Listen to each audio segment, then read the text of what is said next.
Evet, çerçeve yasa meclisten geçti. Bunu nasıl okumak gerekiyor? Yani demokratik siyaset açısından bir eşik olarak değerlendirmek mümkün mü bunu? Yani mesele aslında kritik nokta bunun bir yasa olması. Yani işin hukuki düzlemi çok önemli. O nedenle çerçeve yasanın içeriği kadar aslında daha da önemli olan neye tekabül ettiği, neye hizmet ettiği ve neyin yolunu açtığı. Bir şeyin yolunu açıyor. Yani bir yerde bir gedik açılmış, taslamam bir duvar var. Kürt sorunun üzerine örülmüş. Aslında toplumsal dinamiklerin üzerine örülmüş bir duvar var. Kaskatı kesilmiş 100 yıllık bir ulus devlet rejimi duvarı var. İnkar ve imha siyaseti üzerine kurulmuş bir duvar bu. Ve bu duvarda bir gedik açılıyor. Buradan ilerlenerek varılmak istenen bir yol var. Yani o gediğin açılması aslında muhtevasından çok daha önemli bir şey bence. O nedenle biraz daha neye tekabül ediyor sorusunu sormak gerekiyor. Neye hizmet edecek ve neler amaçlanıyor burada? Şöyle başlayalım. 1930'da Ağrı isyanının ardından Cumhuriyet Gazetesi'nde şu manşet vardı, karikatürize edilmişti. Hayali Kürdistan burada gömülüdür. Burada meftun. Evet. Evet, yani muhayyel Kürdistan burada meftudur derler ya da. Ve bunun üzerinden 100 yıl geçti ve 100 yıl boyunca Kürtlerin sürekli inkar ve imha politikalarıyla mezarı kazıldı. Yok sayıldı, inkar edildi, katledildi, her türlü soykırım cenderesinden geçildi. Kendi varlığını ispat etmek için de 52 yıllık bir mücadeleyle varlığını ispat sürecini kendisi açısından sürdürdü. Böyle bir halk gerçekliği var ve bugün o mezarı kazılan halk ben varım diye diriliyor. Ve biz bunun üzerine o kazılan masanın üzerine ya da yanına bir masa koyuyoruz. İdam sehpasından indirilen Kürt sorunu bugün masanın üzerinde müzakere aşamasına gelmiştir. Yani 100 yıl önce hayali Kürdistan burada mefudur, gömülüdür diyen zihniyet o mezarın üstünü örtüp yanına bir masa koymak zorunda kalmıştır. Bunun gönüllülüğü, bunun istekliliği siyaseten tartışılmaz. Mesele bunun artık sorun olarak kabul edilmesidir. İşte hukuk, hukuksal düzlem kurumsal bir yapının kendisini ifade etme şeklidir. Ve bu nedenle de aslında biz bu hukuk süreciyle, yasa süreciyle Kürt sorununun kabulünü ve bunun tartışılmasına dair bir irade beyanı ortaya konulduğunu görüyoruz. Çünkü 52 yıllık çatışmalı süreç bu coğrafyada Kürt varlığının kendisi açısından inkarına karşı bir isyan süreci başlatmıştır. Kürtler sürekli bir isyan içerisinde olmuştur, bir itiraz içerisinde olmuştur ve bunun için büyük bedel ödemiştir. Elbette bu bedel tek taraflı ödenmedi. Bu ülke gerçekliğinde adı konulmayan bir savaş var. Ve bu savaş halen kendisini farklı cenahlarda sürdürüyor. Orta Doğu'ya yayılmış bir savaş var ve Kürt kapanı üzerinden yürütülen 200 yıllık bir savaş var. Bu savaş karşılıklı birçok bedel ödetti ve biz bugün bu bedellerle yüzleşiyoruz. Yani bu Türkiye halkları açısından da böyle, devletin kendi kurumsal kimliği açısından da böyle. Bu savaş norm dışı bir yapı üretmiştir. 100 yıllık İttihat Terakki Cemiyeti ile aslında bir toplum mühendisiyle Türklüğü çok daha fazla kendisi açısından asimilasyonist bir şekilde bir ideoloji haline getirmiştir. Devlet ideolojisi haline getirmiştir ve bunun altında sosyolojik, ekonomik, siyasal çoklu krizler yaratmıştır. İşte biz bu savaşın sonunda inkar edilen Kürt varlığının aslında inkar edildiğini kabulüyle yüz yüze geliyoruz. Bunu inkar eden güç, hegemonik güç, iktidar gücü ve aynı zamanda uluslararası bir sorun olmuştur Kürt sorunu. Uluslararası denklemin bütün güçleri bu sorunu kabul etmiştir ve bu sorunun kabulüyle birlikte çözümüne dair bir gedik açılmıştır. Bu nedenle yasa önemlidir. Çünkü yasa demek bu sorunu inkar eden güçlerin varlığının, yani bu sorunun varlığını kurumsal bir kimliğe ifade haline getirip bunu kavuşturması demektir. Bu nedenle önemlidir yasanın çıkması. Peki bu yasa hangi koşullarda çıktı? Yani yasanın, ona da bakmak lazım. Evet, bir de böyle bir gerçeklik var. Evet, yasa aynı zamanda inkar edilen bir sorunun güncellenerek aslında var kılınması ve bugün itibariyle de kendisini kurumsal bir ifadeye dönüştürmenin ilk aşamasıdır. şöyle bir parantez açalım. Bu noktada tarihsel anlamda da kimi sürekliliklerden bahsetmek gerekir. Cumhuriyet ilan edilmeden önceki bir ara süreç vardır. İşte biz buna 1919 ve 23 yıllarındaki dönem diyelim. Bu ara dönemde aslında işte 1921 Anayasası'nda çıktığı süreç vardır ama Koçgiri isyanı sonrasında meclis olağanüstü toplanır. 1922'de özel bir yasa çıkartılır. Bu gizli bir oturumdur ve gizli bir yasa olarak çıkar ve burada da Kürt sorunu kendi muhataplarıyla mecliste tartışılır. Ama Cumhuriyet ilan edilmediği için resmi kayıtlara bu geçmez. Çünkü Cumhuriyet 1924 ile birlikte 23 sonrasında 1924 Anayasası'yla Kürtlerin inkarı üzerine kurulmuştur. Bu nedenle aslında o 1922'deki irade bugün yeniden Kürt sorunun çözümüne dair bir irade olarak meclise taşırılmıştır. Muhataplarıyla birlikte taşırılmıştır. Bu mutabakatı sağlanan bir görüşmeyle ortaya çıkmıştır. Yani 52 yıllık sorunun sonunda 2 yıllık işte 27 Şubat görüşmesi çok kritiktir. Esas başlangıç noktası burasıdır. Buradan itibaren yürütülen mutabakatla gelinen sürecin kendisini resmi, hukuki bir sürece evritmesidir. Böylesi bir tarihsel devamlılığı da vardır. Peki bu yasanın ortaya çıkma koşulları neydi? Yani hedefi, amacı ya da neyi aslında hedeflediği tartışıldığı kadar neyi ortaya çıkartacak? Bu yasa neyin başlangıcı olacak? Bu sorular da bizler açısından önemli. Yani çokça tartışıldı içeriğine dair, neyi eksik, neyi gedik, nelere yol açabilir, içindeki tuzaklar neler, neye itirazımız var, bunlar çokça tartışıldı ki önemli elbette, bunlar da ıskalanmaması gerekir. Yani buna dair çok farklı beklentiler de var elbette ama unutulmamalıdır ki bu yasa mecliste gündeme gelmiştir. Yani bizim bu yasayla birlikte işte o meclis dediğimiz siyasi iradenin sorunu kabul etmesi ve buna dair bir çözüm iradesini ortaya koyması önemlidir.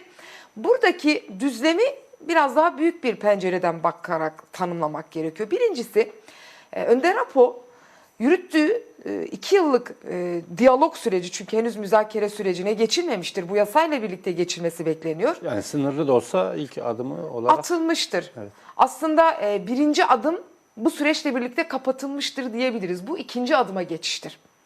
Yani ki aslında ikinci adım Nisan'la birlikte başlatılacaktı. Rojava'da yaşanan kriz ve buradaki aslında büyük bir soykırım süreci hızla öne alındı İmralı'daki müzakerelerle ve toplumsal reflekslerle. Bu süreçle birlikte Önder Apo bu hukuki süreci başlatmak istedi. Olası gelişmelerin nelere evrileceğini Rojava gerçeği üzerinden uyarısını yaparak ortaya koydu. Nisan süreciyle birlikte bu sürecin hızlıca yasal bir statüye, yasal bir sürece bağlanması gerektiğini, kendisinin çalışma koşullarının müzakere denkleminde oluşturulması gerektiğinin uyarısını yaptı ve o günden bugüne kadar ertelenen süreç Ağustos ayında meclisin kapatılması, işte kapanması engellenerek, işte tatile girmesi uzatılarak bugüne kadar sarktı. Çünkü şunu gördü Önder Apo. Bu yasa içeriği kadar içinde bulunduğu koşullarla da tariflendirilmesi gereken bir yasadır. Hangi koşullardayız? Birincisi Orta Doğu'da yeni bir denklem oluşuyor. İşte meşhur 7 Ekim saldırısıyla birlikte işte Netanyahu'nun da söylediği gibi Orta Doğu'da yeni bir hegemonik denklem başlatıldı. Bu hegemonik denklem işte Büyük Orta Doğu Projesi, işte Abraham Projesi, İbrahim Projesi ile birlikte tanımlanan bir süreç ve yeni bir denklem kuruluyor. 100 yıllık inkar sürecinden aslında yeniden şekillenen bir sürece giriyoruz. 100 yıllık inkarın, Kürt inkarı bugün Kürtlerin bu eksenin merkezine girdiği bir denklemdeyiz biz. Bu nedenle bu yasal süreç İbrahim Anlaşması'yla birlikte Orta Doğu'daki hegemonik inşanın aynı zamanda Türkiye'ye de sıçrayacağı, hatta çokça uyarısı yapıldığı gibi Türklerin Anadolu'ya sıkışma tehlikesinin olduğu bir döneme denk geldi.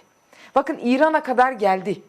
İran bugün işte ABD'yi aslında bir yerde hüsrana uğratan bir direniş içerisine girdi ve gitgide katılaşıyor. Bunun uyarısını Önder Apo da yaptı. Gitgide katılaşan, hatta işte yeni gündemde de gördük, yeniden kendi hükümetini kurdu. Buna dayalı yeni kararlar aldı. Hürmüz Boğazı'na dair yeni anlaşmalar ortaya koydu. Çok sert bir şekilde tavrını ortaya koydu. Beklenilen gibi çıkmadı aslında ama yeni bir denklem oluşuyor İran'da. Şimdi bunun Türkiye'ye de yansıması olacak ve aynı şekilde bu Türkiye'de de ulus devlet rejimini kendisini yeniden revize etmesi, belki de yeniden şekillendirmesini de mecbur kılacak bir sürece evritiyor kendisini. Bakın bu denklem gitgide büyüyor ve en son olarak da Mekke Anlaşması yapıldı. Bu da çok önemli. Aynı imzaya attığımız günün 2 gün sonrasında Mekke Anlaşması imzalandı ve bu aynı zamanda Pakistan, Türkiye ve Suudi Arabistan'la imzalanan bir anlaşmaydı. Neyi anlatıyor? Mekke'de olması zaten bir şeyin ifadelendirmesidir. Bir İslam, üçlü bir İslam devleti var burada ve bunlar aslında bir Sunni ittifak oluşturuyorlar. Bunun uyarısını çokça yaptı Önder Apo. Dedi ki Türkiye şunun çok dikkat etmelidir. Bir Sunni ittifak var. Bunun karşısında bir Şii ittifak oluşturulacak ve bu eksenler yeni bir çatışma denklemi oluşturacak. Şimdi böylesi hızlı ilerleyen bölgesel denklemler ve savaş denklemleri içerisinde Önder Apo şunu net koydu. Nisan'dan beri bunun uyarısını yapıyor.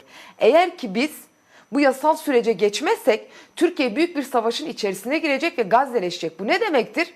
Ben post-İsrail'e karşı, ki bu noktada hegemonik yapının Orta Doğu'da kurulacak, İsrail'in de başını çektiği bu hegemonik yapıda Kürtler büyük eksenin odağında yer alıyor. Ve bu bir post-İsrail projesinin oluşmasına da vesile olacak bir süreç. İşte ben bunu önlüyorum diyor. Ve bu nedenle her görüşmesinde 27 Şubat'ın mottosu olan, aslında sürecin de temel ruhunu tanımlayan Kürt ve Türk birliğini ve hukukunu ortaya koyacağız. Kürt ve Türk ittifakıyla biz bu süreci yürüteceğiz diyor. Yasa bu çatışmalı sürecin önünü alan bir yasadır. Böylesi bir muhtevası var. İçinde bulunduğu siyasal konjonktür itibarıyla. Orta Doğu denkleminde Türk ve Kürt ittifakıyla burada bir Orta Doğu barışını çıkartmak gibi bir tahayyül var. Bunu İran üzerinden, bunu Güney Kürdistan üzerinden, bunu Suriye üzerinden yapmak gibi bir tahayyül var ki dikkat edin, aynı süreçlerde bir de Suriye'de görüşmeler gerçekleşti. Rojava üzerinden görüşmeler gerçekleştirildi. Çoklu bir denklem var çünkü Kürt sorunu çoklu bir denklem de kendisini tanımlayan bir sorundur. Ve bu sorun üzerinden yeni denklemler oluşturuluyor ve bugün İsrail şunu açık söylüyor, yani Kürt ekseniyle yeniden yapılandırılmak istenen bir süreç ve esasında Kürtler var. Bu yasanın siyasi denklemini de tanımlayan bir süreçtir ki bunun aslında önemini biraz buradan tariflemek gerekiyor. Ya elbette bunları da konuşacağız ama şunu da sormak istiyorum. Şimdi çerçeve yasa mecliste 467 oyla kabul edildi.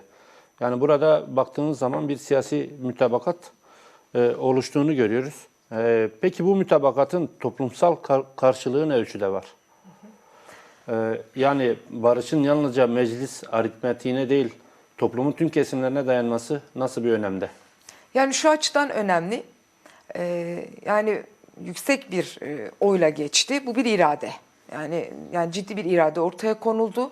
Bütün partiler şunu biliyor. Türkiye'de rol oynamak isteyen, yeni denklemde yer almak isteyen bütün partiler şunun farkında. Kürtlerle ittifak yapılırsa ancak güç ve iktidar olunabilir. Bu Türkiye'nin 100 yıllık denklemidir. Türkiye Cumhuriyeti kurulduğunda da Mustafa Kemal şunu biliyordu. Kürtlerle ittifak yapılırsa ancak Cumhuriyet kurulabilir ki Kurtuluş Savaşı'nda bu denklemle gidilmiştir. Bugün de Kürtler çoklu ittifak içerisinde. Yani bu ittifak sadece Türkiye'deki partilerle sınırlı bir ittifak değil, uluslararası denklemi olan büyük bir Kürt dinamiğinden bahsediyoruz biz. 4 parça Kürdistan artık diasporaya yayılmış bir Kürt dinamiği bu. Ve bu Kürt dinamiğinin ne kadar reaksiyonel olduğunu, gerektiğinde nasıl tepki koyduğunu Rojava'da gördük. Ahmetspor'un maçında gördük. Nevroz'da gördük. Bu çok büyük bir dinamik ve domino etkisi yaratıyor. Bu dinamik ittifakın yapılmak istendiği bir dinamiktir ve Türkiye bu ittifakı kendisine göre ayarlamak istiyor. Bunun prototipini biz meclis aritmetiğinde de görüyoruz. Yani CHP de bunu aynı bu şekilde okuyor. Yeni Parti de ondan ayrılan, Yeni Parti de bunu bu şekilde okuyor. Hepsi de bunun farkında. Yeni dönemde Cumhuriyet yeniden inşa edilecekse ancak Kürt ittifakıyla bu gerçekleşebilir. Hangi Kürt sorusu önümüzdeki sürecin en önemli sorularından ve aranması gereken cevaplarından biri olacak. Çünkü Kürtler artık var kabul ediliyor ama hangi Kürt sorusu önümüzdeki dönemin tartışmalarından biri olacak ve bu yeni bir dinamik oluşturuyor. Ancak meclisteki bu oy çokluğu aynı zamanda şunu söylüyor bize. Demek ki Kürtler büyük bir güç, bir ittifak gücü ve bu sorunla kim çözerse o güç olur. Şöyle tanımlıyor Önder Apo son görüşmelerinde bu dönemi. Cumhuriyetin yeniden inşası sürecine gireceğiz ve bunu 3 aşamalı tanımlıyor. Birincisi kurulan ilk cumhuriyet sürecidir. Bu cumhuriyet sürecini laiklikle tanımlıyor. İkincisi yeni 1900 aslında 2000'lerin başıyla birlikte AKP'nin iktidara gelmesiyle başlayan siyasal İslam Cumhuriyetidir. Üçüncü süreç de demokratik cumhuriyet süreci olacak ve biz bunun kurucu öğesiyiz. Bunun kurucu üyesi olan Kürtlerle kim ittifak yaparsa bu cumhuriyet buradan yeniden inşa edilecek. Çünkü hegemonik yapı cumhuriyetin yeniden yapılanmasını şart kılıyor. Ve bu nedenle bir ayağın yanına biz ikinci bir ayağı Kürt ittifakı olarak koyuyoruz. Şimdi meclisteki bu irade bunun açık beyanıdır. Resmi beyanıdır ve oy çokluğu da geçmiştir. Peki bu beyan toplumsal karşılığı ne olacak? Bu elbette önemli. Ama şuradan ele almak gerekiyor. Bu aritmetik Kürt sorunu açısından bize sorunun nasıl çözüleceğinin de tartışmasını gündeme koyuyor. Çünkü 52 yıllık süreç öyle bir algı operasyonu oluşturdu ki, öyle bir toplum mühendisliğiyle oluşturulmuş Türklük gerçekliği var ki ve bunun karşısında da Türklük karşısında karşılaştırılan bir Kürt gerçekliği var. Şimdi bu denklemde yasa bize şunu getirecek. Kürt ve Türk'ün hukuku yeniden inşa edilecek. Çünkü bu 100 yıllık süreç, hatta 100 yıllık da değil, Selçuklu'nun kurulmasından itibaren günümüze kadar 1000 yıllık tarih Kürt ve Türkleri hep kültürel olarak ittifak halinde tutmuş. Siyasal geçiş süreçlerinde de Kürt ve Türk ittifakıyla Türkiye ya da Türkiye Cumhuriyeti kurulmuştur. Selçuklular kurulmuştur. Osmanlı bu eşiklerden geçerek kendi varlığını büyütmüş. Hatta Fatih Sultan Mehmet de Orta Doğu fethine girişmiştir Kürtlerle. Ama bugün bu kardeşlik modernize edilerek hukuka bağlanıyor. İşte bu hukuk kardeşlik hukuku olarak tanımlanması gereken hukukun başlangıcıdır. Toplumsal karşılığı şuradan ele alınmak zorunda. Elbette şu an yukarıdan başlayan bir çözüm süreci var. Yani bu süreç biraz böyle bir farklılık arz etti. Yukarıdan güvenlik, farklı sebeplerle, devletin cesur olamamasıyla gibi çoklu sebeplerle, geçmiş süreçlerin deneyimiyle yukarıdan başladı ve henüz devlet bu noktada kendi halkını sürece ikna etmiş değil. Ama bu şu anlama gelmiyor. Türkiye halkları gerçekten düşmanlık hukukuyla kendisini tanımlamış bir halk değildir elbette. Ancak bir defa sorunun taraflarına bir yaklaşım var. Evet, meclis bir irade koydu ama biz biliyoruz ki siyasi partiler toplumsal yapının yansıması değil. Yani toplumsal gerçekliği ortaya koymuyor ama bunun toplumsal yansıması açısından şu denklemi şurada koruyacağız. Eğer ki Önder Apo bu süreçte somut olarak basınla görüşürse, eğer Önder Apo sesini Türkiye halkına kavuşturursa, kendini kendinden tanımlarsa, Kürtler kendini kendinden tanımlarsa, başkasının ağzından tanımlanan değil, muhataplarıyla bu sorun Türkiye halklarına tanıtılırsa, sadece bir ses, bir canlı yayın, bir saat bile, adadan yapılacak bir saatlik canlı yayın görüşmesi bile Türkiye halkının 52 yıllık algısını yerle bir edecek bir görüşme olur. Bununla birlikte bir gerillanın gelmesi, gerillanın gelip ben demokratik siyaset yapmak istiyorum diye İzmir'e gitmesi, ben demokratik siyaset yapmak istiyorum diye Türkiye halklarıyla buluşma beyanını ortaya koyması, ben bu cumhuriyetin inşasında cumhuriyetçi bir karakterle demokratik cumhuriyeti inşa etmek istiyorum demesi bu toplumda birçok şey yıkacak çok önemli adımlardan biri olur. Biz buna şunu da ekleyelim. Çokça söylendi. Ben de burada dile getireyim. Devlet Bahçeli'nin İmralı'ya gitmesi, Önder Apo ile görüşmesi, bunun resminin bile verilmesi çok yerle yeksan edecek bir algı yaratır. Yani mevcut algıları yerle eksan eder. Bu açıdan toplumsal karşılığını biz bu süreçte birlikte göreceğiz. Bundan sonraki adımlarda göreceğiz. Yani baktığımız zaman yasada aslında özellikle silahsızlanmaya odaklanılıyor. Ama demokratikleşme ve Kürt sorununun çözümüyle ilgili henüz somut bir adım yok. Hani bahsettiğimiz bu toplumsal karşıtlıklığın bulunmamasında en büyük etken olarak biz de sokağa sorduğumuzda bu eksiklikler dile getiriliyor. Yani siz bu sorunun çözümüyle ilgili somut bir düzenlemenin olmaması eksikliğini nasıl değerlendiriyorsunuz?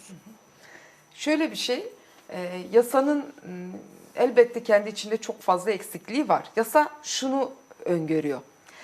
İllegal olanın legalleştirilmesi. Çünkü Kürt sorunun çözümüne dönük, yani bu yasa Kürt sorunun çözümünü ortaya koymuyor. Bir defa bunu doğru tanımlamak gerekiyor. Bu yasa anayasayı getirecek bir yasa değil. Bu yasanın karakteri sadece şu an Kürt sorunun çözümü önünde temel engel olan silahlı mücadele güçlerinin artık demokratik siyasete geçişini sağlaması için bu engelin ortadan kalkmasının adımıdır. Çünkü bizim Türkiye'de demokratikleşme adımını başlatmamız için devletin terör kisvesiyle tanımladığı gerilla güçlerinin kendi varlığı açısından silahlı mücadeleyi zorunlu bir tercih olarak yürütmek zorunda kaldığı bu sürecin normalleşmesi için anormal olanın normalleştirilmesi sürecidir. İllegal olanın demokratik siyasete geçme taahhütüyle bu sürece kanalize edilmesidir. Bu da devletin yasa dışı kavramını alt üst ediyor. Sen aslında illegal diye ilan ettiğin Kürt'ü yasallaştırıyorsun. Devlete katmanın ilk adımıdır. Silahlı güçlerin bu noktada legalleştirilmesiyle aslında bu sürecin ilk adımı atılıyor. Şimdi yasanın genel çerçevesi bunu tanımlıyor. Ama çok önemli bir başlığı var bu yasanın. İşte bir üst kurul kurulacak, bu koordinasyon kurulacak, bu muhatapları belirliyor ama bu icracı kurul dendiği, zaten buna dair çokça hukuki açıklamalar yapıldı. Bir icra kurulu olacak bu koordinasyon. Bir de bunun izleme kurulu olacak, meclis ayağı, partilerden verilen heyetlerle oluşturulacak. Bir de üçüncü ayak olarak orada tanımlanmayan ama yasanın geçmesiyle birlikte gerçekleşmesi beklenen kurul Barış ve Siyasallaşma Kurulu olacak. İşte bu Barış ve Siyasallaşma Kurulu şöyle bir yetkiyle oluşturulması bekleniyor. Üst kurulun yetki alanları içerisinde ihtiyaca dayalı olarak değerlendirmeleri yapacağı değerlendirmelerde ihtiyaca dayalı olarak oluşturacağı kurullardan biri haline gelecek bu. Bu kurul Önder Apo'nun içinde bulunduğu pozisyonu belirleyecek bir kurul olacak. Yasanın geçmesiyle birlikte bizim de beklediğimiz üçlü sacayağın üçüncü ayağı, orada somut bir ifadeye kavuşturulmayan Barış ve Siyasallaşma Kurulu'nun kurulmasıdır. Bu üçlü sacağı neyden oluşuyor? İşte icra kurulu devlet, onun meclisi izleme kurulu, bir de o işin muhatabı olan, müzakerecisi olan ve buna dayalı aslında örtük bir statü haline gelip de facto olarak kendi varlığını yürütecek Barış ve Siyasallaşma Kurulu'yla Önder Apo bu sürecin baş müzakerecisi haline gelecek. Yani Kürt Halk Önderi Abdullah Öcalan'ın statüsünün de belirlenmesi gerekiyor yani bu. Elbette bu yasa bunun önünü açacak. Yani bu yasa geçmesiyle birlikte bizim takibini yapacağımız esas şeylerden biri, Önder Apo'nun içinde bulunduğu pozisyon, Barış ve Siyasallaşma Kurulu ve içinde bulunduğu pozisyonla birlikte ki ilk yasa geçer geçmez yapılan açıklama buydu. Yasaya bağlı kalınmaksızın adaya akademisyenlerin ve basın mensuplarının gitmesiydi. Bu centilmenlik sözleşmesi adı altında adada yapılan mutabakatla belki de sürece dair o 2 yıllık mutabakatla ortaya çıkan sürecin sonucunda olmuştur. Çünkü 2 yıllık sürecin başlangıç noktasını Devlet Bahçeli şöyle ortaya koydu. İşte gelsin burada siyaset yapsın Abdullah Öcalan dendi. İşte bu süreçlerin ve mutabakatların geldiği noktada artık devlet şunu söylemiştir. Evet, bu sürecin muhatabı, baş müzakerecisi Abdullah Öcalan'dır. İşte bu yasa onun pozisyonunu da ortaya koyacak bir şeyin başlangıcı olacak. Biz bunu bekliyoruz. Peki bununla birlikte ne olacak? Temelde şunu gerçekleştireceğiz. Yani bizim en temel şeylerimizden biri işte Önder Apo'nun içinde bulunduğu koşulların bu süreci yürütmesine olanak sağlayacak hale getirilmesidir. Çünkü gerilla güçleri ve PKK kendini feshetmiş olsa da dağda bekliyor ve Önder Apo hiçbir çağrı yapmadan hiçbir şekilde bu sürece katılmazlar. Zaten Yani, hareket yönetimi de yaptığı açıklamada bunun altını özellikle çizdi ve en büyük eksiklik olarak gördü. O iknayı sağlayamayacaklarını belirtti. Yani bu noktada Kürt Halk Önderi Abdullah Öcalan'ın bu çerçeve yasa kapsamının dışında bırakılması nasıl bir tehlike arz ediyor aynı zamanda? Yani bunun tehlikesi şudur, o üçlü sacanağın bir ayağının olmaması demektir. Yani muhatapsız bir çözümdür. Önder Abdullah Öcalan şunu söyledi. Ben 1993 yılında ben bir muhatap arıyorum dedi. O zamandan bugüne kadar bu sorunu çözmek için, yani Özal döneminden beri sürekli bu tarihi referansı ortaya koyar. O zamandan beri şunu söyledi sürekli. Ben bir muhatap arıyorum.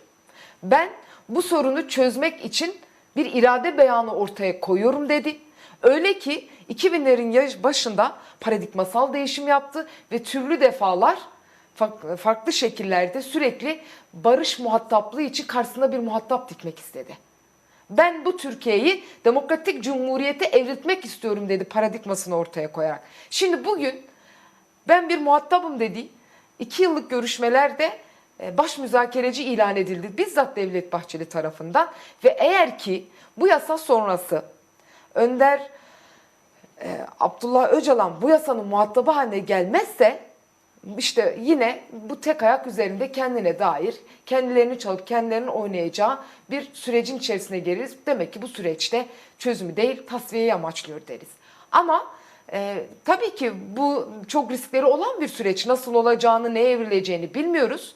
Bu başka bir denklemi ortaya koyar. Bence Devlet Bahçeli devlet aklıyla bu gerçekliği bildiği için bir zorunluluk ve nesnel koşulların gereği olarak bu süreci başlattı ve eğer devlet aklı üstün gelirse bu risk ortadan kalkar. Ama devlet aklı üstün gelmezse Önder Apo müzakereci bir muhatap haline gelmezse bu yasa sonrasında Kürtler başka ittifaklara ve denklemler içerisine girer. Bunu da devlet aklı iyi biliyor. Ancak cesaret ve norm dışı yapılara karşı gerekli mücadelenin yürütülmemesiyle kurumsal akıl devreye girmezse bu risk her zaman için vardır. Bu bambaşka bir sürecin içerisine girmemize de sebep olacaktır.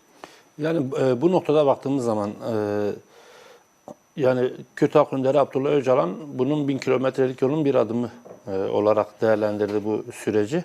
Ama bundan sonra hangi yasal adımlara ihtiyaç var? Çünkü halkın da beklentisi çok yüksekti. Geri dönüşler var, Avrupa'sı, yine dağdakilerin geri dönüşü var. Cezaevindeki tutsaklar var. Beklenti bu yönde de çok büyük. Yani hangi yasal adımlara ihtiyaç var bundan sonrası için? Şu önemli. Biz büyük bedeller ödeyen bir hareketin çocuklarıyız. Yani ben de onun belki 3. 4. nesli olarak gözümü bu dünyaya açtım. Ve kaç devir kendisini bu noktada kaçıncı jenerasyonla biz bu mücadeleyi bugün göğüslüyoruz ve omuzluyoruz. Ve hiç eksilmedik.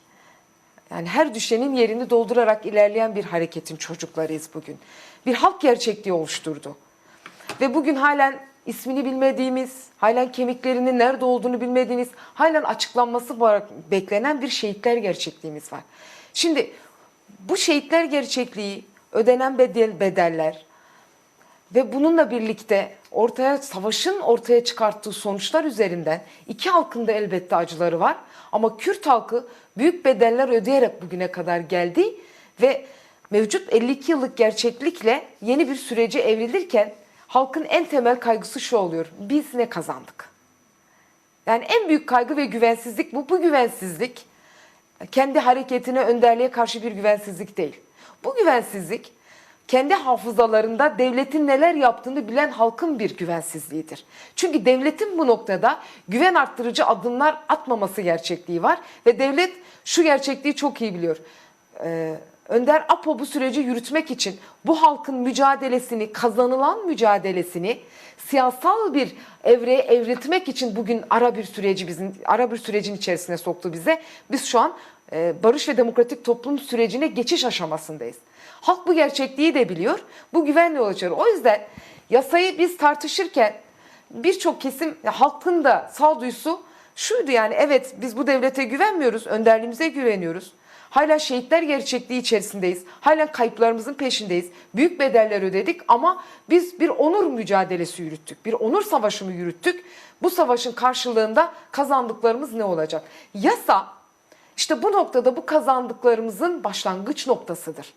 Müzakere sürecine evrilmek, bu halkın kendi varlığının kabulü, devletin bu noktada yasayı meclisten geçirerek bu halkın bir şekilde varlığını çözme beyanını, yani bu sorunu çözme beyanını ortaya koyması bizim en önemli kazanımlarımızdan biridir. Biz bu noktada kazandık ve kazanmaya devam ediyoruz. Kazan ve kazan mücadelesidir bu. İki tarafın da kazanacağı bir sürecin içerisine girdik. Şimdi bu süreç, yasalar elbette içinde çokça ehvenişer bir yasadır. İçinde çok fazla kabul edilemezlikleri de var. Bir o kadar da yeni şeylere de kendini kapı aralayan bir yasadır. Şöyle kök yasa dendi buna. Halkımızın bunu çok iyi okuduğunu biliyoruz. Bu noktada güven bu yönlüdür. Yani önderliğinin adada yürüttüğü sürecin ve bu noktada iradesini kendisine kazandıracağını da biliyor. Barışın da gelmesinin hasretini yaşıyor ama bunun onurlu olacağının da bu noktada umudunu ve iradesini ortaya koyuyor. Önderlik de buradan aldığı gerçeklikle bu yasanın tüm yasal geciklerine rağmen, eksikliğine rağmen bunun üzerinden yeni bir şeyler yapmak istiyor. Örneğin bu yasa şunu getirecek, beraberinde yeni yasaların da peş peşe çıkmasına sebep olacak. Örneğin neydi bunlar? Kayyumlara dair bir yasanın çıkması bekleniyor. Ya da işte Türkiye'de çok farklı sorunlar var değil mi? İşte Düşünce ifade düşünce özgürlüğü, ve ana dil ifade gibi. özgürlüğüne dair sorunlar var. Ya da işte Türkiye'de bizim en temelinde hak gasp edilen, hak mahrumiyeti yaşayan birçok kesim var. Buna dair biz özel yasaların da bu yasayla birlikte çıkmasını bekliyoruz. Yani bütün bu yasaların hepsinin bu yasada çıkmasını biz bekleyemeyiz. Bu bir çerçeve yasa. Bu çerçeve yasanın çıkmasıyla birlikte peş peşe eğer ki süreç kendi rayında ilerlerse mücadele ve müzakere diyalektiğiyle yeni yasaların çıkmasını da bekliyoruz. Ve bunun yeni yasaların gelmesi işte Avrupa'dan gelecekler, işte yasa dışı ilan edilmiş, yurt dışına çıkmak zorunda kalan birçok siyasetçi var. İçeride tutsak kalan birçok siyasetçi var. Bunların çıkması demek ve bunların çıkması elbette Kürt halkı için bir bayram havası yaratır. Gerillanın gelmesi, şimdiye kadar büyük bir onur mücadelesi yürüterek onurlu bir barış ve bunun çözüm süreci için gelip bu halkına bir de demokratik siyaset imkanlarıyla mücadele edip katkı sunmak isteyen evlatlarının gelip bu siyasete katılması bu halk için bayram havasında bir etki yaratır. Bir defa bu büyük bir buluşmadır. Büyük bir buluşma ve bir de bunun Türkiye halkıyla buluşturulması gerekir. Bu da bizim sorumluluğumuzda. Bu karşılıklı bir sorumluluk ister. Bu nedenle Türkiye halklarına ve aydınlarına da bu sürece katılması, bu süreçteki bir muhataplığı kendi cephelerinden oluşturulması için büyük sorumluluk düşüyor. Bu Türkiye projesi çünkü. Ya bahsettiğiniz mesela gerillaların gelip siyasete katılması neden önemli? Yani çünkü gerçekten beklenti o yönde ve zaten yapılan birçok açıklamada da hani gelip siyasete katılma istiyoruz dedi. Bu nasıl bir atmosfer yaratır? Neden önemli? Nasıl bir etki yapar? Yani biz bu coğrafyada ölümü her halini yaşayan bir halkın çocuklarıyız. Yani dağlarda, zindanlarda ya da bir şekilde kendi varlığı için sadece Kürtçe konuşmak için, kendi dilinin varlığını ispatlamak adına 52 yıllık mücadele yürüten bir gerçekliğimiz var. Bunun kendi içinde trajedisi büyüktür. Büyük bir trajedisini de kendi içinde yaratmıştır. Büyük bir destan yaratmıştır. Yani bir savaş halkı, bir mücadele halkına dönüşmüştür. Yani bu kendi kimliğini yaratma, bunun haysiyetinin inşasını yaratma sonucunda açığa çıkmıştır. Kolay kazanılmadı bunlar. Her halkın bugün Kürdistan'da hangi eve gitseniz hepsinde bedel ödeyen bir aile gerçekliği ve bunun hikayesini biz duyacağız. Bir de gerillanın gelişini duyacağız. Biz geldiğimizde karşılaşacağımız gerçeklik şu olacak. Savaşanların yürüttüğü savaş sonucunda bu toplumla buluşması da büyük bir hasrettir. Yani çok iyi biliriz, gerillanın en büyük hasreti her zaman derler bir önderliğiyle buluşmaktır, bir de halkıyla buluşmaktır. Halkın da en büyük hasreti bir dağ halkıdır bu. Çünkü dağlar hep mücadelesiyle özdeşleşmiştir bu halk için. Bu buluşma büyük bir buluşma haline gelecek. Yani silahlı güçlerin kendisini bu noktada demokratik siyaset kanallarıyla örneğin işte Önder Apo çokça örnek veriyor. Diyor ki gerilla gelsin, işte belediyelerde yasa çıksın, işte kayyumlar gitsin, bunun yasası çıksın, gelsin halk kendisiyle gerilla birlikte gelsin, kendi ana dili için, Kürt Dil Kurumu için, Kürt tarihini inşa etmek için mücadele etsin. Mücadele başka bir evreye geliyor. Normalleşiyor. Olması gereken bu yani. Bu hayatın en normal hali ama biz bunu çok yabancısıyız. Hala demokratik siyasetin nasıl olacağının, bunun sonunda neler olabileceğinin, yani silahlı mücadele dışında normal bir şekilde demokratik siyasetin nasıl yürüteceğinin çokça aşinasını yaşamış bir toplum değiliz. Hala biz bunun yabancısıyız. Biz bir savaş ortamında büyüdük. Özel savaş ortamında büyüdük. Hala bu normalleşmenin neleri yaratacağını ve nasıl olacağını bilmiyoruz. Örneğin bir 2015 deneyimi var. Yani bir rüyadan bir kabusta uyandık yani. Ve bu nedenle ürküyoruz halen. Demokratik siyasetin nasıl gerçekleşeceğini bu noktada çok da deneyimlemiş bir halk değiliz. İşte biz bunları deneyimleyeceğiz. Ve şu çok önemli. Süreci anlamak açısından bunun çok önemli olduğunu düşünüyoruz ki Önder Apo bunu görüşmelerinde ısrarla söylüyor. Sürecin karakteri, yasanın karakteri şudur. Biz bu toplumda demokratik cumhuriyeti öreceğiz, demokratik toplumu öreceğiz. Türkiye halklarıyla, Kürt halkları, yani bu Kürdistan coğrafyasındaki bütün halklar kardeşlik hukukuyla demokratik toplumu örecek. Kendisi hakkında düşünen ve inşa eden bir toplum olacağız. Ve bunu de facto olarak yapacağız. Yasa ve devletin yapacağı tek şey toplum kendi hakkını, örneğin ekonomik olarak gidip işte bir şirket kuracak diyor, işte bir tarım kooperatifi kuracak, bunu illegalize etmeyeceksin. Gidip bir televizyon kanalı açtığında bunu terörize etmeyeceksin. Yani bu söylenme dil meselesi de aslında çokça tartışılıyor. Yasa taslağında da itici bulunmuştu. Birçok eleştiri yapılan bir şey. Yani bu sürecin söylenme dili ne olmalı bu eksende? İşte burada mesela temel hususlardan biri medyadır yani. Türk medyası kendi içerisinde sürekli bu savaşın bir tarafı oldu. Bugüne kadar da böyle geldi. Bakın bugündü, dündü, 2 gün önceydi sanırım hızla işte silahlı güçler nasıl gelecek, hangi kamplarda toplanacak, nerede gelecekler, silahlarını nereye teslim edecekler.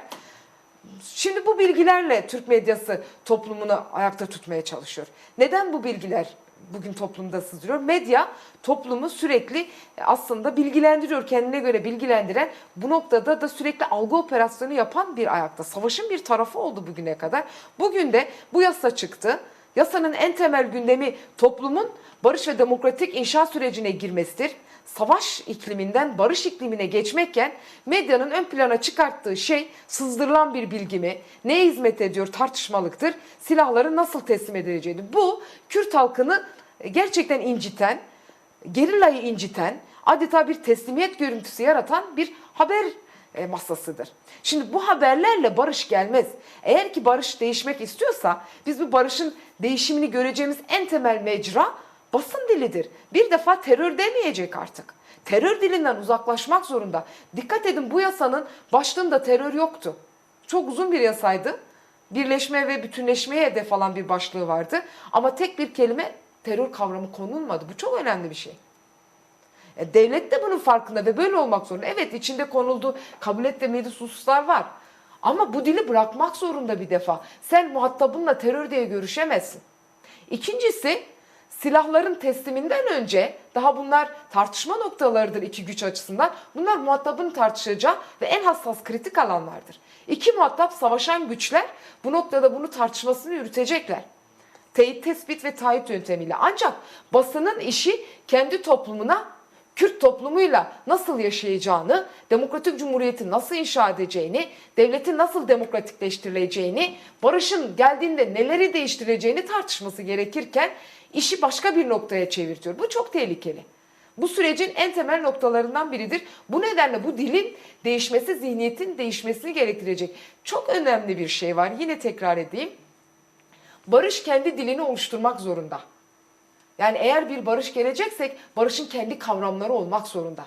Ama biz bu kavramları inşa edeceksek öncelikle hangi kavramların barış diline hizmet etmeyeceğini belirlemek ve bu noktada da bir mutabakat içerisinde olmak zorundayız. Bu çünkü Türkiye toplumunun da bu sürece girmesini etkiliyor. Bunu inşa eden devletin kendisiydi. Bu konuda sorumluluk sahibi olan da devletin kendisidir. Devletin en önemli ayaklarından biri de o devletin medyasıdır. Peki bundan sonra atılması gereken en temel adımlar sizce neler? Burada en temel adımları Önder Apo şuradan da tanımlıyor. Biz diyor de facto olarak bu süreci yürüteceğiz. De facto'nun %90'lık kısmı toplumun kendisini inşa etmesidir. Komünler mi deriz? Bu noktada toplumun kendisini örgütlemesi mi deriz? Kendi kurumunu inşa etmesi mi deriz? Belediye yasasıyla Türkiye'nin her tarafından Kürdistan'ın dört bir yanına kadar belediyelerin toplumunu inşa etmesinde bir kent meclisi haline dönüşmesi mi deriz? İşte bunun icra makamlarıyla nasıl olacağına dair bir toplumun, bir kentin kendini nasıl yöneteceğini Bursa'dan Hakkari'ye kadar tartışacağımız bir iklim içerisine gireceğiz. Bu demokratikleşme sürecidir. Yani işin ikinci ayağıdır. Bu ayak toplumun kendi kendisini hızla örgütleyeceği bir ayaktır. Devletin işi %10'luk dejur dediğimiz hukuki kısımdır, karışmayacak. Bunu terörize etmeyecek, bunu illegal etmeyecek, yasa dışı ilan etmeyecek. Örneğin mesela gençler uyuşturucuya karşı mücadele ediyor. Bu çok toplumsal bir reflekstir. Devletin yapmadığını gençler yapıyor ama işte Ahmet valisi açıklama yapıp şunu söyledi.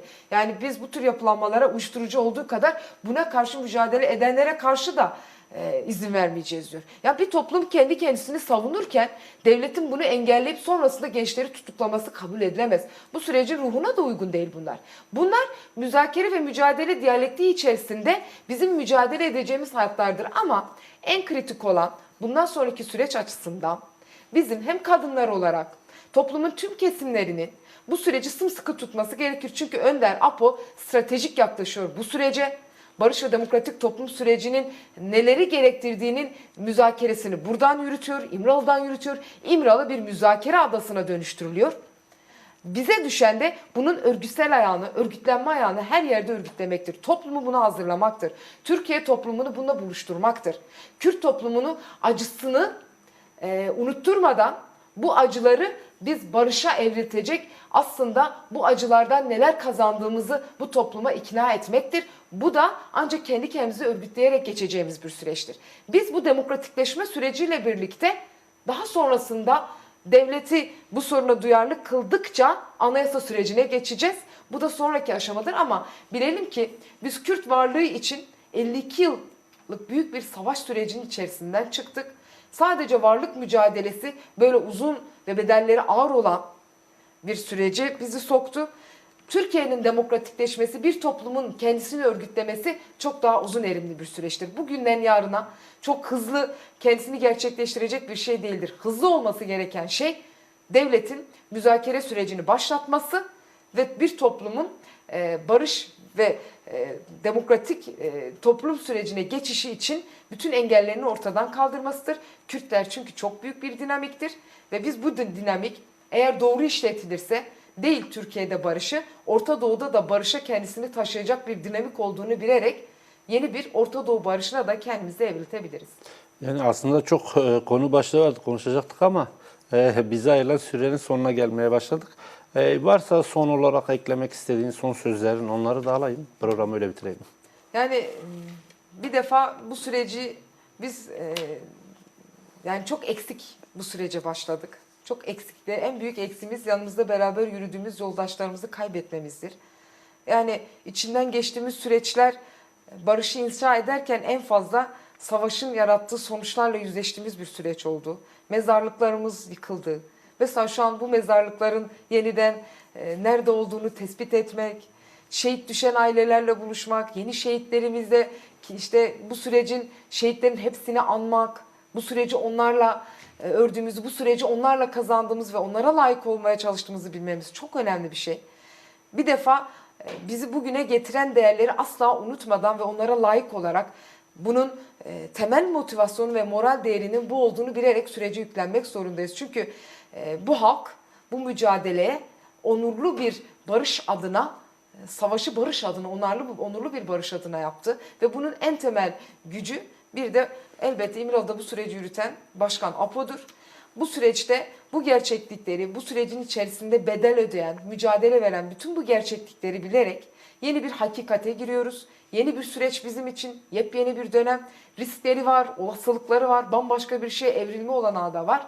Ama biz Kürtler olarak büyük fedakarlığı, büyük emekleri olan, kardeşlik hukukunu binlerce yıl hiçbir zaman bozmadan bugüne kadar gelmeyi bilen bir halkız. Bu halkın gerçekliği bu süreci de büyütüp hem kendini hem de yanında birlikte yürüdüğü herkesi kazandırmaya açık bir gerçekliktir. Perspektifi çok büyük. Önder Apo bu perspektifi ortaya koydu, yeni dönem perspektifini, ve biz bu perspektifle bu süreci kazanırsak kadınlar olarak, halklar gerçekliği olarak bu sürecin mağduru, bu sürecin ötekisi herkes demokratik bir süreçte yeniden birlik ve kardeşlik hukukuyla bu dönemi tesis edecektir.